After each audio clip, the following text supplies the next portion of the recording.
Greetings, everyone, and welcome back to our Standing Watch program. My dear friends, do you know what the GIVE Act is? I dare to say that many of you probably don't know for sure. You might have heard perhaps a reference to it. But let me just say that the GIVE Act was enacted by the House last Wednesday. Let me read to you, first of all, from an article by Fox News dated March 18. It says the House of Representatives passed a measure on Wednesday that supporters are calling the most sweeping reform of nationally backed volunteer programs since Emery Corps. But some opponents are strongly criticizing the legislation, calling it expensive indoctrination and forced advocacy. Now, the word GIVE Act stands actually for the Generations in Invigorating, Volunteerism and Education Act. And it does go hand in hand with the so-called Serve American Act. But what is this all about? First of all, the House already passed it. It says in this article that the legislation, slated to cost $6 billion over 5 years, would create 175,000 new service opportunities under AmeriCorps, bringing the number of participants in the National Volunteer Program to 250,000. Now, that doesn't sound an awful lot, and furthermore, it's just volunteer, so what's the problem? Well, let's keep listening. It says that this act would also create additional corps to extend or to expand the reach of volunteerism into new sectors, including a clean energy corps, education corps, healthy future corps, and veterans service corps. And it expands the National Civilian Community Corps to focus on additional areas like disaster relief and energy conservation. Again, nothing really bad about it, isn't it? Well, not if you stop here, but the question is this more of an agenda which is behind it? Because a bipartisan commission was asked to explore a number of topics, including, and now I quote, whether a workable, fair, and reasonable mandatory service requirement for all able young people could be developed. Now, some have said, oh, this is ridiculous, it's never going to be more than just volunteerism. But if that's the case, why do we have such a bipartisan task force to explore the possibility? And so the article goes on to say that some critics suggest that the president's push for national service goes too far, and the recent congressional steps toward expanding the federal role in volunteerism and quote-unquote civilian service smacks of a larger agenda.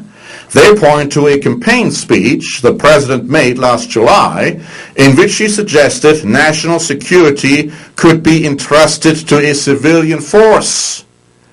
In other words, a kind of an alternative to the military draft, putting the military draft into the country through the back door, so to speak. Let me quote to you what he said. We cannot continue to rely on our military in order to achieve the national security objectives we have set. We've got to have a civilian national security force that is just as powerful, just as strong, and just as funded.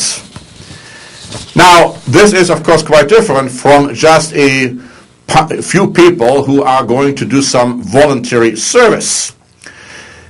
Despite denials that Mr. Obama plans to institute a mandatory program of national service, his original Change.gov website stated that, and I quote, Americans would be required to complete 50 hours of community service in middle school and high school and 100 hours of community service in college every year.